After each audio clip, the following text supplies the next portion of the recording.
Salam alaikum. Alors c'est une nouvelle vidéo d'exercice du module 11, série numéro 2. Alors aujourd'hui on va traiter l'exercice numéro 5. Voilà. Alors je vous lis l'énoncé. Une corde de longueur L aux extrémités fixes et pincée au milieu de sa longueur, c'est-à-dire en x égale à L sur 2 à une hauteur de h, puis lâchée sans vitesse initiale, c'est-à-dire à t égale à 0, la corde avait la forme, cette forme-là, voilà, à une longueur, une hauteur h, voilà. Alors, est lâchée sans vitesse initiale. Alors, établir l'équation du mouvement correspondant à ces conditions initiales, calculer l'énergie totale emmagasinée dans la corde. Voilà. Je vais vers le corrigé. Voilà, je reprends ici l'énoncé.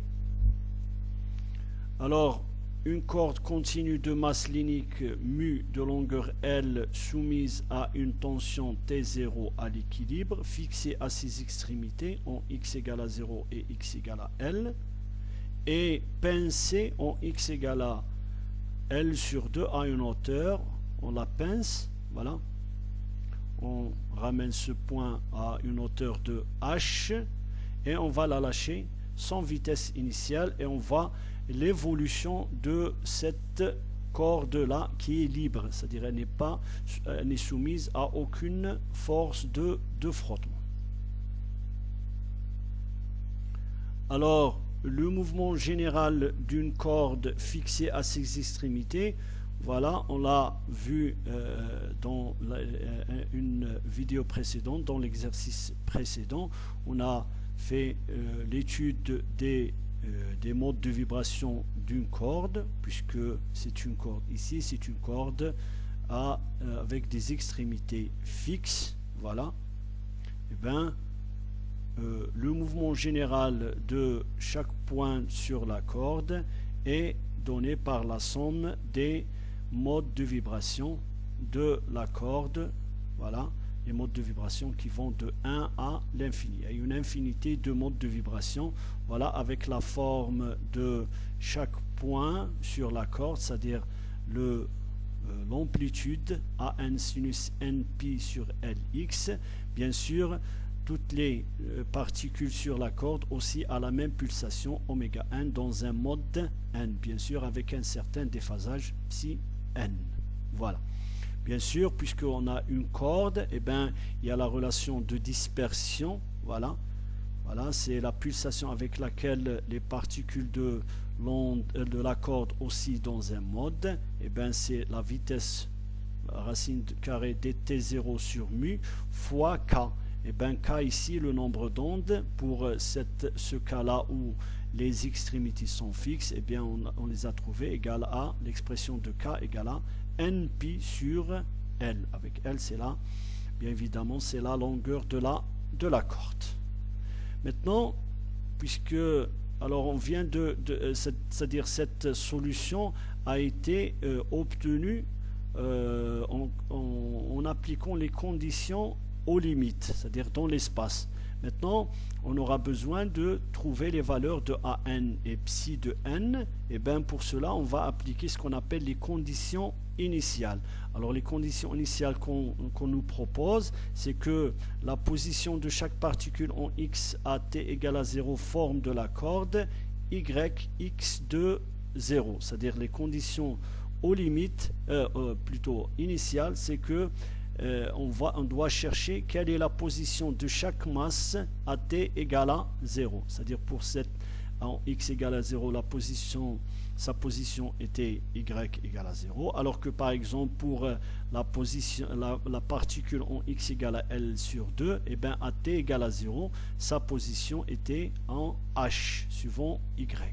Voilà. Bien sûr, chaque particule a une valeur de position, de hauteur. Aussi, on doit chercher aussi la vitesse de chaque particule en x à t égale à 0.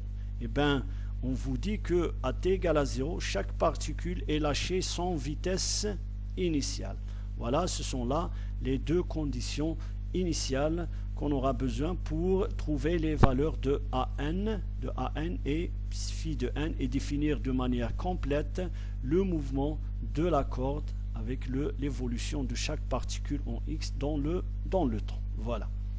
Nous permet de définir les constantes AN et phi n. Alors, on aura besoin de yx0 et on aura besoin de la dérivée de y par rapport à t égale à 0 qui est nul puisque la corde est lâchée sans vitesse initiale. Alors commençons par la position des particules en at égale à 0. Et bien à t égale à 0, la corde est pincée en x égale à L sur 2 à une hauteur h. Et bien c'est la fonction f de x, c'est celle-là, puisque cette forme-là donne les positions des particules à t égale à 0. Et bien c'est une fonction, on doit trouver sa forme. Et bien un calcul simple vous permet de trouver que f de x égale à 2h sur Lx lorsque x est entre 0 et L sur 2. Voilà, vous voyez que c'est une forme linéaire avec une pente qui est égale à h sur L sur 2, c'est-à-dire 2h sur L. Voilà, fois x.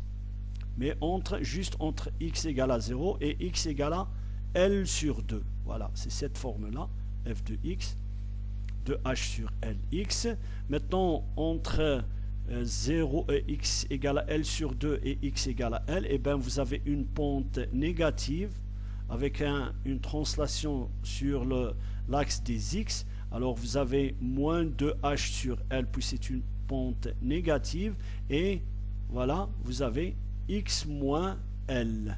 Voilà, puisqu'il y a une translation. Alors vous pouvez vérifier que, par exemple, ici, si vous prenez x égale à L, et bien f de x égale à 0. Maintenant, voilà, vous avez x, L égale à L, L moins L égale à 0. Et bien f de x n'a pas une forme analytique bien précise. Voilà, c'est une fonction qui représente la position de chaque particule en x à t égale à 0. Voilà.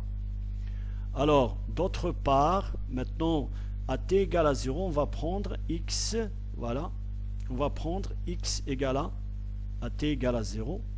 À t égale à 0, on aura y x0 qui égale la somme de n égale à 1 à l'infini à n sinus nπ lx cosinus oméga t, bien sûr t je vais prendre 0, et bien ça donne cosinus psi de n, c'est-à-dire que f de x représente le déplacement des particules x en t égale à 0. Mais y de x de t, on a déjà sa forme, je remplace juste t par 0 et j'aurai cette expression. Voilà, f de x égale à la somme de n égale à 1 de l'infini à l'infini à n sinus nπ sur lx cosinus psi de n.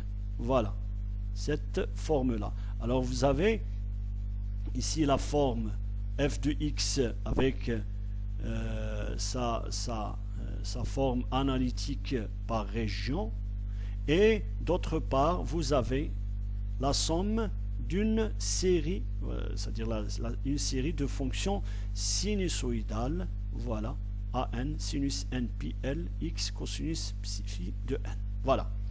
Maintenant, la corde est lâchée sans vitesse initiale, c'est-à-dire que, voilà, je remplace, je vais dériver cette expression-là, y de x de t par rapport au temps, et je remplace t par 0. Maintenant, si je dérive par rapport à t, j'aurai moins oméga n à n sinus nπ sur lx, sinus oméga nt plus psi n. Maintenant, je remplace t par 0, j'aurai sinus psi n. Voilà.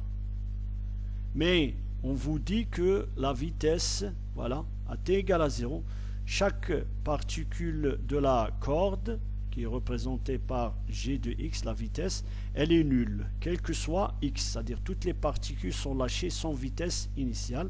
Et bien la forme, voilà, cette forme-là qui dépend de x, g de x, qu'on appelle g de x, elle est égale à 0, quel que soit x.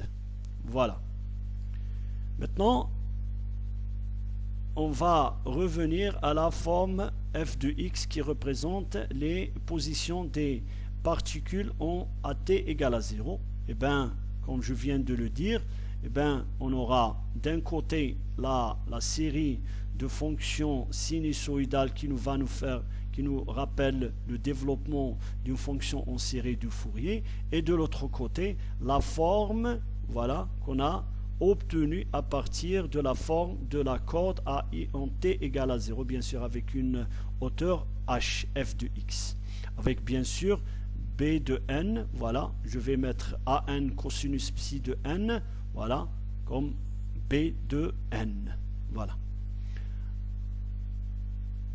Alors, c'est comme si la fonction f de x, forme de la corde à t égale à 0, est décomposée en tant que fonction impaire, puisqu'il y a juste le sinus. Rappelez-vous dans la vidéo qui a été consacrée en série de Fourier, que pour une fonction impaire, eh ben, la décomposition se fait juste sur une base de fonction sinus. Voilà. Alors, comme une fonction impaire sur une base de fonction orthogonale entre elles, on a vu ça dans la vidéo, série de Fourier, c'est la base de fonction. Voilà, vous pouvez faire l'analogie avec un vecteur qui est décomposé sur une base de vecteurs orthonormés. Et bien, au lieu de vecteurs orthonormés, on aura des fonctions orthogonales. Voilà, avec n qui va de n jusqu'à l'infini, et bn, voilà les coefficients de Fourier, bn égale à an cosinus phi n, avec une période de 2L. Pourquoi 2L? Parce que vous avez bn égale à sinus n pi sur L, et bien pour trouver la période de cette fonction, on doit multiplier par 2pi, voilà, écrire la forme générale d'une fonction sinusoïdale, c'est sinus 2pi sur lambda. Alors vous multipliez ici par 2pi, et bien vous aurez 2L. Bien sûr, n c'est un multiplié, c'est un entier, voilà. Et bien cette fonction-là, c'est une fonction impaire de période 2L. Voilà. Avec Bn les coefficients de Fourier. Voilà.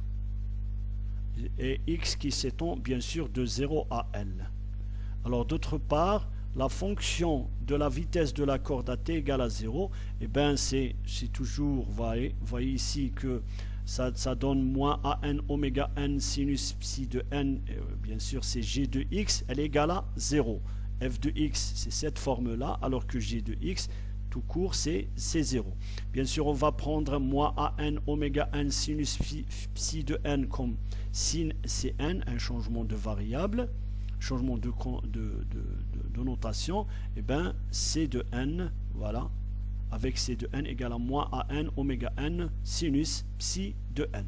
Alors la fonction 0, vitesse des particules de la corde, est décomposée sur une base de fonctions orthogonales entre elles, voilà, sinus, la base des fonctions, avec n qui va de 1 jusqu'à l'infini, et avec les coefficients de Fourier, voilà ce qu'on appelle les composantes, Cn égale à moins an oméga n sinus psi de n. Alors notre tâche dans la décomposition en série de Fourier est de trouver les valeurs de an et phi de n à partir de bn et cn, tel que, voilà, on a déjà le bn égale à an cosinus psi de n et le cn égale à moins an oméga n sinus psi de n, et bien on aura bn au carré plus cn sur oméga n au carré qui égale an au carré cosinus au carré psi de n plus an au carré sinus au carré psi de n qui égale à an au carré. D'autre part, on a tangente psi de n égale à sinus psi de n sur cosinus psi de n. Voilà, c'est moins cn sur bn oméga, puisque le cn psi de n c'est cn sur moins an oméga, et b de n égale à oméga cosinus psi de n égale à bn sur an. Voilà, on aura cette expression-là. Et psi de n, finalement, on doit calculer l'arc tangente de moins cn sur bn oméga n, bien sûr c'est oméga n, pour trouver les valeurs des phases psi de n. Voilà. Alors, sauf que f de x, bien sûr, n'est pas périodique, condition nécessaire pour la décomposition d'une série de Fourier, et n'est définie que sur un intervalle 0 et L. Alors, qu'est-ce qu'on va faire? On va, à partir de la fonction f de x, on construit une fonction f de x définie sur l'intervalle moins l'infini plus l'infini, périodique de période 2L. C'est la condition pour faire une décomposition en série de Fourier. En plus, la fonction f de x doit être impaire, car f de x est décomposé en une série de fonctions impaires, c'est ce que je viens de dire. Voilà. Alors, on va proposer à partir de, voilà, puisqu'il y a cette forme-là, eh bien, on va proposer à partir de cette fonction un prolongement d'une fonction qui soit impaire, voilà, et qui s'étend de moins l'infini à plus l'infini avec une période de 2L. Voilà, c'est pour ça on va proposer cette fonction-là, f de x, à partir de la fonction qu'on a entre 0 et L, avec bien sûr ici le maximum h. Alors c'est une fonction impaire, voilà, et de période 2L, puisque c'est cette partie-là qui se répète à l'infini. On aura f de x égale à la somme de n égale à 1 jusqu'à l'infini, bn sinus n de pi sur 2L x, avec x qui s'étend de moins l'infini à plus l'infini. Bien sûr, les bn, on sait comment les trouver, c'est 2 sur la longueur d'onde, la période 2L, de moins L à L, voilà, on peut, c'est-à-dire on fait l'intégrale entre deux points qui sont distants d'une période, sinus n de pi sur 2L x, f de x entre moins L et L, f de x dx égale à 1 sur L, moins L jusqu'à L, l'intégrale de sinus n pi sur L, f de x, voilà. Et bien on doit calculer cette intégrale pour trouver la valeur de Bn, les valeurs des Bn, ou bien les expressions de Bn. Alors en remplaçant la fonction f de x par son expression, on trouve, voilà, la fonction f de x, voilà. Et bien cette fonction, elle est égale à entre moins L et moins L sur 2, voilà, entre moins L et moins L sur 2, et bien ça c'est moins de h sur L, bien sûr, parce que c'est une pente négative, plutôt négative, voilà, entre moins L et moins L sur 2, c'est une pente négative, bien sûr, fois x plus L.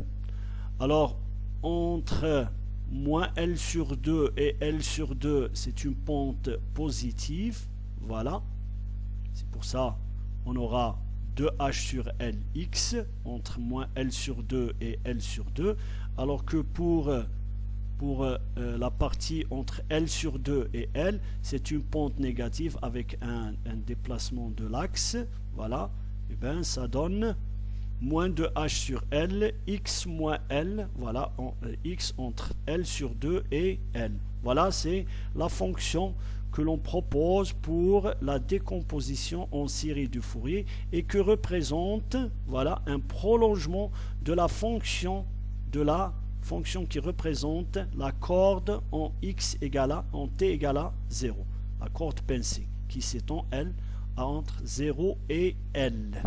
Voilà. Alors, on doit trouver bien sûr, comme je viens de le dire, les termes Bn, voilà, c'est en calculant cette intégrale avec f de x qui a des formes différentes dans différentes régions de la période. Alors, Bn, voilà, je remplace entre moins L et L sur 2 par l'expression, par cette expression-là, entre moins L et moins L sur 2, entre moins L sur 2 et 0 et L sur 2, je vais remplacer par 2H sur L, bien sûr L1 sur L, la période, 1 sur L, bien sûr 2H sur L fois L, ça donne L au carré, X entre 0 et L sur 2. Vous avez la même forme, voilà. Et entre moins L sur 2 et L, je remplace par 2H sur L, sinus NP L, X, X moins L, D, dx. Voilà. On a 4 intégrales à calculer et on va commencer par la première intégrale. Alors prenons la première intégrale, voilà, c'est celle-là. X entre moins L et moins L sur 2 sinus NP sur LX, X plus L dx. Voilà, je fais un changement de variable y égale à x plus L, ce qui donne x égale à y moins L et dx, dy égale à dx. Alors l'intégrale devient I1 égale à 0. Voilà, vous avez 0 à L sur 2, puisque vous avez le y égale à x plus L.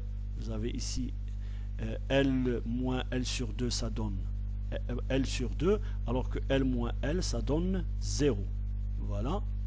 Et on aura cette intégrale entre 0 et L sur 2, mais on doit remplacer x par y moins L, et on aura y ici. Voilà. Puisque x plus L, c'est y. Voilà. Alors, ou encore, voilà, vous avez le sinus A moins B égale à sinus A fois cosinus B moins cosinus A, sinus B, bien sûr, fois y dy. Voilà. Alors, vous avez ici cosinus NP, sinus NP qui est égal à 0, quel que soit n. Voilà. Cette partie de l'intégrale est nulle. Il nous reste juste cette partie là. Alors bien sûr cosinus NP c'est moins 1 puissance n, puisque pour 2pi ça donne 1, pour 3pi ça donne moins 1. Voilà, moins 1 puissance n, l'intégrale, voilà, sinus NP sur L y d dy. Alors de même pour la quatrième intégrale. Voilà, la quatrième intégrale c'est celle-là. C'est celle-là, voilà. Alors on va faire un changement de variable y égale à x moins L, voilà, ça donne x égale à L, y plus L et dy égale à dx. L'intégrale devient, voilà, cette intégrale là, je remplace x par y plus L, voilà, et j'aurai cette intégrale qui va de moins L sur 2 à 0, de, voilà, vous avez sinus cosinus plus cosinus fois sinus. Voilà, vous avez le sinus NP, c'est toujours nul, et bien cette intégrale, ça saute, devient 0. Il nous reste juste cette intégrale-là, avec cosinus NP qui égale à moins 1 puissance n, et on aura affaire à cette intégrale qui va de moins L sur 2 à 0, de sinus NP sur LY, y d dy. Faisons encore un changement de variable z égale à moins y, ce qui donne dz égale à moins dy. L'intégrale devient, voilà, je change de, voilà, et le signe, voilà, le 0 reste le 0, et alors que moins L sur 2, ça donne L sur 2, mais l'intégrale, ça va de L sur 2 vers 0, voilà. Et je remplace z ici, puisque sinus c'est une fonction impaire, ça donne moins, avec le moins c'est plus, et il ne nous reste que le moins dz. Voilà, alors ce moins dz va nous permettre d'intervertir les bornes de l'intégrale, voilà, avec le dz ici. Bien sûr, on peut changer de variable, au lieu d'utiliser le z, on utilise le y, parce que c'est une variable muette. Voilà, et on aura AI4, c'est-à-dire la quatrième intégrale, qui est égale à moins 1 puissance n, 0 à L, l'intégrale, sinus NP sur LY, dy, d, dy. Voilà.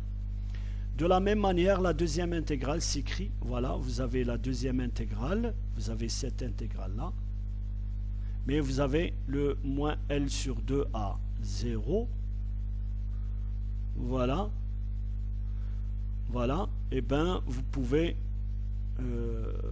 on peut l'écrire sous cette forme-là, de 0 à L. Maintenant, je peux utiliser le changement de variable y égale à moins z, et j'aurai cette expression-là. Vous pouvez vérifier vous-même que cette intégrale-là est bien égale à cette intégrale-là. Maintenant, la troisième intégrale, voilà, c'est-à-dire, qu'est-ce que je viens de faire? C'est que je voulais écrire les trois intégrales, la première, la deuxième et la quatrième, comme, voilà, sous cette forme-là.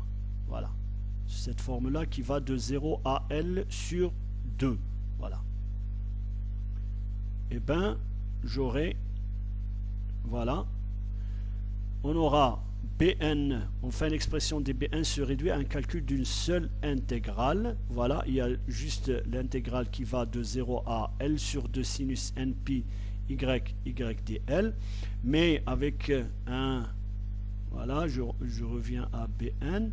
Bn égale à moins 2h, voilà, sur L sur 2, voilà. Il y a ce terme-là, ce facteur-là, 2h sur L au carré. Il y a aussi les moins puissance, les moins 1 puissance n, voilà. Alors, tout calcul fait, j'aurai le Bn, voilà, Bn égale à moins 2h sur L au carré, moins 1 puissance n, moins 1, plus moins 1 puissance n, c'est-à-dire les valeurs qui correspondent aux 4 intégrales, bien sûr avec la même intégrale, voilà, et j'aurai 4h sur L au carré, 1 moins 1 puissance n, vous pouvez vérifier vous-même, fois l'intégrale qui va de 0 à L sur 2 sinus npi sur L y dy. Voilà, c'est l'expression du coefficient de Fourier Bn, mais il nous reste à calculer cette intégrale. On voit bien que les coefficients Bn pair sont nuls car n pair égale à, c'est-à-dire moins 1 puissance n, si n est pair, on aura moins 1 puissance n égale à 1, 1 moins 1 égale à 0, voilà, ici, c'est-à-dire parmi les coefficients de Fourier, seuls les coefficients qui correspondent à un indice impair sont non nuls. Voilà, c'est pour ça que je peux l'écrire sous cette forme-là. Voilà, 4h sur L au carré. Maintenant, si on aura avec moins 2 fois 4, ça donne 8. 8h sur L au carré, bien sûr, fois cette intégrale-là. 8h sur L au carré, bien sûr, voilà, avec cette intégrale. Calculons par partie l'intégrale, voilà, on doit calculer par partie.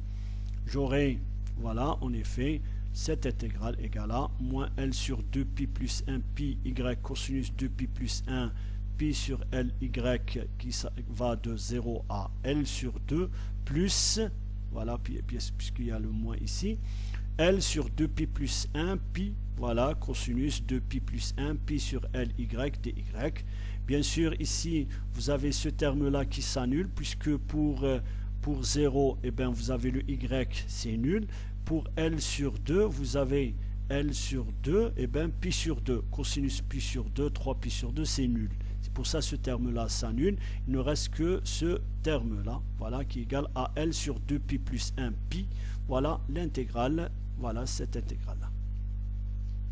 Alors, d'autre part, on a, voilà, l'intégrale, cette intégrale-là, ça donne L sur 2pi plus 1 pi, sinus 2pi plus 1 pi sur Ly, fois L sur 2, 0.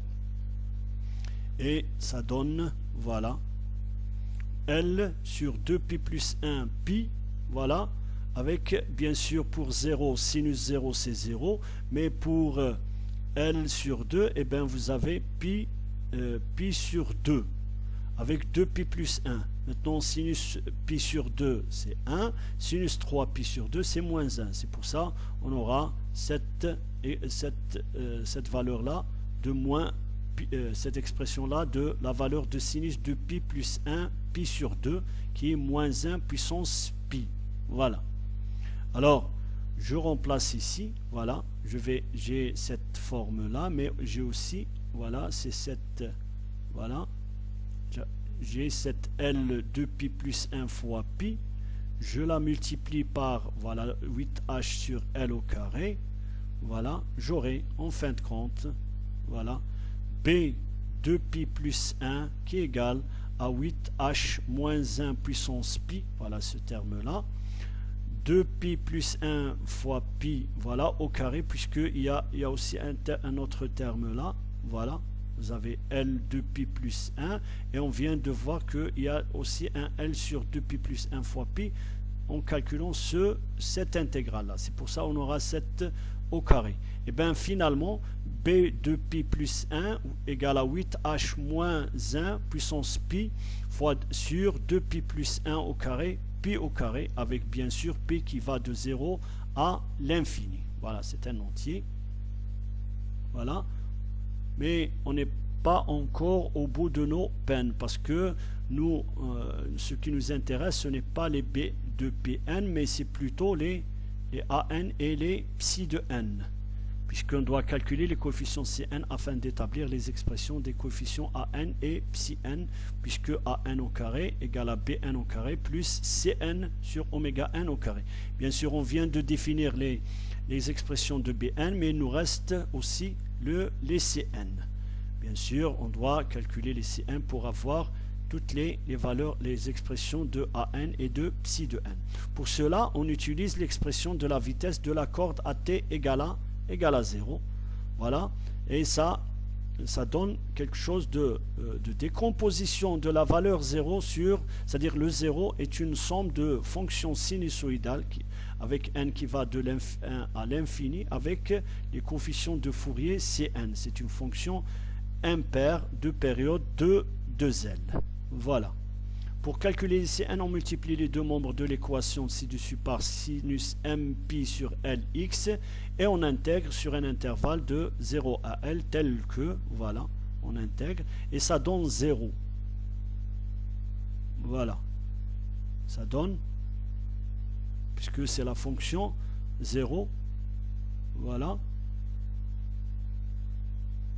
Puisque ici, il faut faire attention que les Cn, voilà, l'intégrale de Cn npi sur Lx sinus mpi sur Lx, on vient de voir que elle est égale, on vérifie aisément que l'intégrale sinus npi sur L sinus mpi sur L dx égale à L sur 2 si n égale à m et 0 si n est différent de m.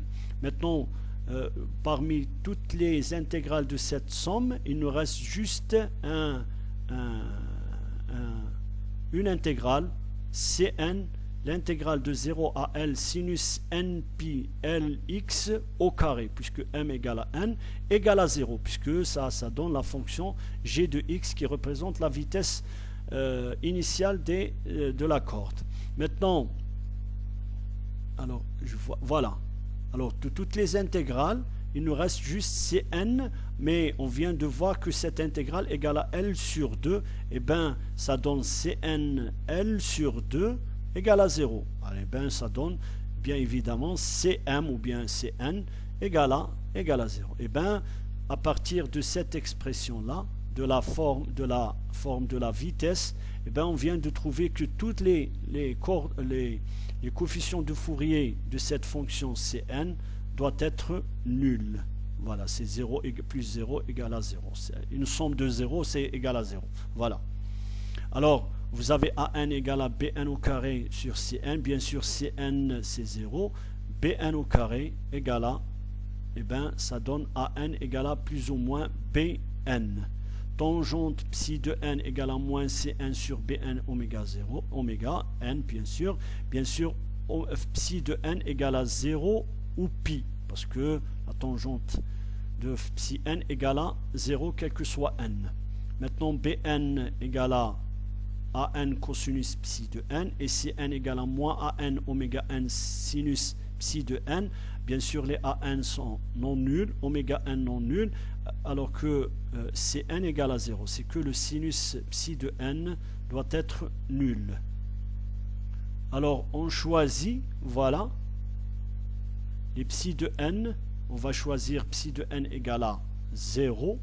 Maintenant, si vous choisissez même pi, vous aurez la même valeur, les mêmes valeurs de An. Alors, A2pi plus 1 voilà, on vient de voir que AN égale à BN, voilà, pour psi de n égale à 0, AN égale à moins B de n pour psi de n égale à pi. Et bien, dans les deux cas, vous aurez la même chose, voilà. Alors, bien sûr, on vient de trouver que seuls les coefficients de Fourier qui correspondent à un indice impair qui sont non nuls et que cette expression-là qu'on vient de voir, et bien A de P plus 1, les coefficients sont écrits en cette forme-là avec tous les phases psi de pi plus 1 égale à 0 sont nuls avec P qui va de 0 à l'infini. Finalement, le mouvement libre d'une corde de longueur L aux extrémités fixes et pincé à son milieu à une hauteur h est donné par, voilà, je remplace les AN par leur expression là. Bien sûr, sinus 2pi plus 1 pi sur Lx fois cosinus oméga 2pi plus 1t plus bien sûr psi 2pi de 2pi plus 1 qui sont toutes nulles, et bien on aura cette expression là avec les pulsations propres de mouvement, c'est-à-dire les pulsations de chaque mode de vibration égale à 2pi oméga 2pi plus 1 égale à 2pi plus 1 racine carrée de t0 sur mu fois pi sur L. C'est les pulsations des modes de vibration, alors que yx de t, c'est la somme des solutions de l'équation d'onde de D'Alembert qui représente les modes de vibration de chaque particule x dans ce mode-là. Et bien, on vient de déterminer tous les composantes de cette fonction y de x de t, voilà, avec h, avec l, avec oméga, 2pi plus 1. C'est ce qu'on nous a demandé de trouver. Voilà, y de x de t. C'est-à-dire, comme ça, vous pouvez trouver le mouvement sinusoïdal, le mouvement du point X dans le temps sur la corde pincée lors de son évolution, c'est-à-dire après avoir été lâché. Voilà. Alors, vérifions si le déplacement y de x trouvé ci-dessus reproduit la forme de la corde à t égale à 0. Alors, je vous rappelle l'expression, la forme de la corde à t égale à 0. Voilà. Voilà, c'est cette forme-là. Et bien, on va vérifier est-ce que le y de x de t qu'on vient de trouver reproduit à t égale à 0 cette forme-là. Et bien, je remplace t par 0. Voilà, j'aurai cette somme. Voilà. Maintenant, on ne peut pas aller jusqu'à l'infini. C'est pour ça que j'ai pris juste les trois premiers termes de la série. Voilà, je remplace pi par 0, j'aurai 1, 8h sur pi au carré, plus, voilà, sinus pi sur Lx, moins 8h sur 9, puisque j'aurai 3 au carré, c'est 9, pi au carré, voilà, et ainsi de suite. Alors bien sûr, 3 termes ne sont pas suffisants pour reproduire la forme, mais on peut voir la convergence vers la forme exacte pour plus de termes. Voilà. Alors pour cette somme de 3 termes, eh bien, le premier terme, vous avez le premier terme, vous avez le deuxième terme, celui-là, avec un signe moins. Le troisième terme, bien sûr, les amplitudes, vous voyez que les amplitudes diminuent en fonction de P. Vous voyez, ça, on divise par pi au carré, alors qu'ici, on divise par 9 pi au carré. On divise par 25, c'est-à-dire, généralement, c'est le premier terme qui a le plus de contribution dans la décomposition.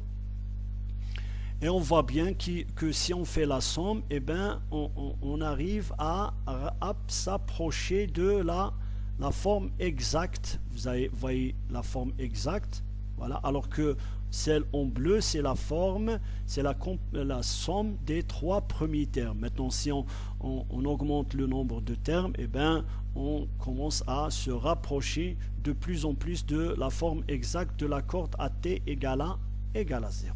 Voilà.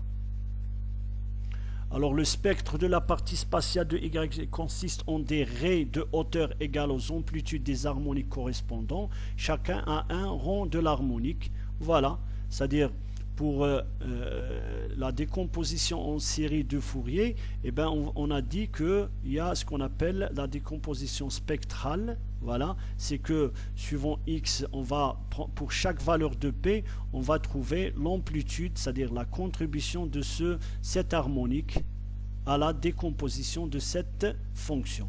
Et bien, vous voyez, pour p égale à 0, on remplace p par 1, 0, on aura pi sur L pour le K, voilà. Et l'amplitude, la contribution de cette harmonique, le premier harmonique, eh ben, c'est 8h sur pi au carré. Maintenant, pour p sur le deuxième, p égale à 1, eh ben, on aura 3 pi sur L avec une contribution de moins. C'est quelque chose d'un signe moins 8h au carré. Vous voyez que ça diminue, voilà, avec les valeurs des harmoniques, c'est-à-dire les nombres d'ondes. Bien sûr, un nombre d'ondes, ça correspond à une pulsation. Voilà. Alors, je trace ici, voilà, le spectre de la fonction f de la forme initiale d'une corde pincée. Et bien, vous avez pour p sur L, vous avez une contribution de 8h sur pi au carré. Vous voyez que c'est très, très considérable. Alors que pour 2πl, il n'y a pas de contribution. On voit que les termes pairs était nul. Pour le terme 3π sur L, il y a une contribution plus ou moins considérable, mais avec un signe négatif, et ainsi de suite. Vous voyez là, c'est-à-dire là, le spectre de la fonction, c'est-à-dire la décomposition de la fonction en une série de Fourier. C'est-à-dire, vous avez besoin de ces paramètres pour reconstruire votre fonction à t égale à 0. Voilà, c'est la décomposition spectrale de la fonction f2 de x. Voilà.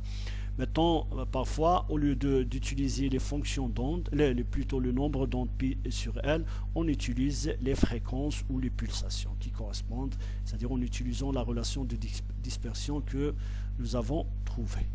Voilà. Alors, développement, vous voyez, c'est les trois formes des fonctions, voilà, qu'on a additionnées pour trouver une forme en bleu de la fonction. Alors c'est comme si on a la fonction qui c'est comme si le mouvement de la corde, voilà, c'est très important. Le mouvement de la corde pincée peut être assimilé à une somme de mouvements sinusoïdaux harmoniques simples, mode de vibration, chacun avec une amplitude, une période et une fréquence. Voilà, c'est ça l'intérêt de la décomposition en série de Fourier.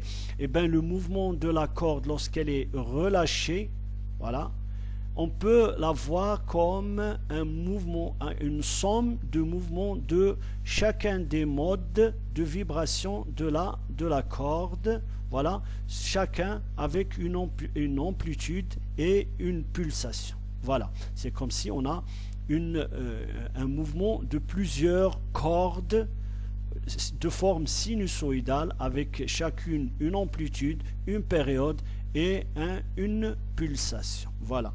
Alors, la somme de tous ces mouvements donne le mouvement général de la corde dans son évolution. Bien sûr, chaque mode a une amplitude, voilà, il a une longueur d'onde et a une pulsation. Il va aussi avec une certaine pulsation. Bien sûr, oméga 3, elle est 3 fois le oméga 1. Le oméga 5, le troisième mode, c'est-à-dire oméga 5, est 5 fois plus rapide que oméga 1, avec des amplitudes qui diminuent. Voilà, qui diminuent. Voilà, on divise par 1, par 9, par 25. Voilà. On peut voir le mouvement de cette corde pincée comme le mouvement de mode de vibration, c'est-à-dire des cordes sinusoïdales avec des amplitudes et des pulsations différentes. Voilà. Alors, avant de passer à Alors, je vais vous montrer, voilà. Voilà.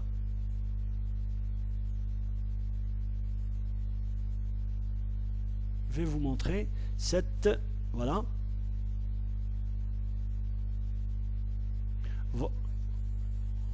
Voilà. Alors, vous avez une forme quelconque de la corde, voilà, qui évolue.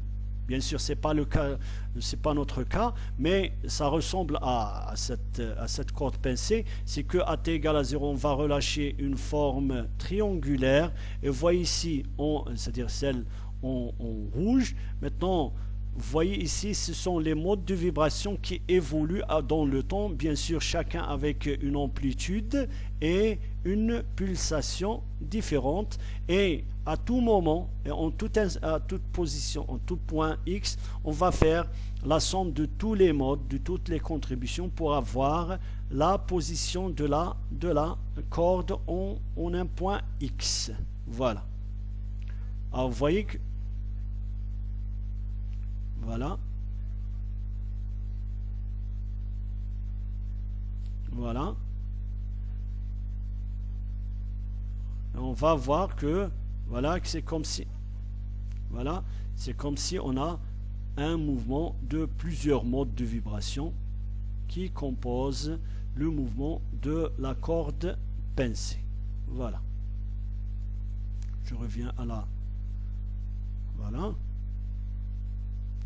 Alors, une prouesse mathématique, ce qu'on appelle, on va calculer, on va utiliser la série de Fourier pour calculer ce qu'on appelle la série d'Euler, et en même temps, on aura besoin de ce résultat pour le calcul de l'énergie, c'est-à-dire la question suivante. Alors, on va prendre la forme de YX de 0, c'est-à-dire celle-là. Voilà, à t égale à 0. Vous voyez que Y en L sur 2, elle est égale à H. Voilà. Voilà, en Y égale à L sur 2, elle est égale à H. On va utiliser cette valeur, et de l'autre côté, on va utiliser la décomposition en série de Fourier de la fonction X de 0, en remplaçant X par L sur 2. Voilà. Et bien, puisque sinus de pi plus 1, pi sur 2, c'est moins 1, puisque le L avec le L saute, et le sinus de, on aura juste le sinus de pi plus 1, pi sur 2. Pardon. On aura cette expression-là. Moins 2pi, alors vous avez moins 1 puissance pi, avec moins 1 puissance pi, ça donne moins 1 puissance 2pi, moins 1 puissance 2pi, c'est 1. Alors avec le h qui saute avec le h, voilà, on aura la somme de pi égale à 0 à l'infini de 8 sur 2pi plus 1 au carré, pi au carré égale à 1, ce qui donne 1, si vous remplacez p par 0, et bien vous aurez 8 sur 1 au carré, bien sûr c'est 1, 8p au carré, voilà, 8p au carré, bien sûr, je vais ramener le 8p au carré de ce côté-là, j'aurai p au carré sur 8, et vous aurez 1 plus 1 sur 9, plus 1 sur 25, plus 1 sur 49, plus 1 sur 81, plus égal à p au carré sur 8. On aura besoin de ce résultat-là. Mais on va pousser les choses plus loin pour calculer ce qu'on appelle la série d'Euler. Alors la série d'Euler, c'est quoi? C'est la somme de ces valeurs-là, 1 sur 2 au carré, plus 1 sur 3 au carré, plus 1 sur 4 au carré, plus 1 sur 5 au carré, ainsi de suite. Maintenant, d'après le résultat précédent, eh ben, vous avez 1. Alors, vous avez ici le 1, vous avez le 1 neuvième, mais vous n'avez pas le 1 quatrième, vous n'avez pas le 1 16e.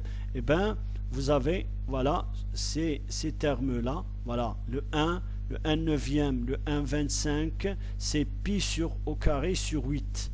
Il nous reste 1 sur 4, plus 1 sur 16, plus 1 sur 36, plus 1 sur 64, et ainsi de suite. Maintenant, je vais faire sortir le 1 quatrième comme facteur commun, j'aurai 1 plus 1 sur 4 plus 1 sur 9 plus 1 sur 16. Vous voyez que 1 plus 1 sur 4 plus 1 sur 9 plus 1 sur 16, c'est bien la série de l'air. Voilà, c'est celle-là. Et bien j'aurai S au carré égale à P au carré sur 8 plus 1 sur 4 S au carré. Voilà, j'aurai, voilà, avec une petite manipulation, j'aurai S au carré égale à fois 3 sur 4 P au carré sur 8. Et bien en fin de compte, on trouve que la somme de cette série-là, et ben c'est pi au carré sur 6. Voilà, on vient de calculer la valeur de la série de l'air. Voilà. Alors, je m'arrêterai ici pour traiter le cas de l'énergie emmagasinée dans cette corde pincée dans la prochaine vidéo.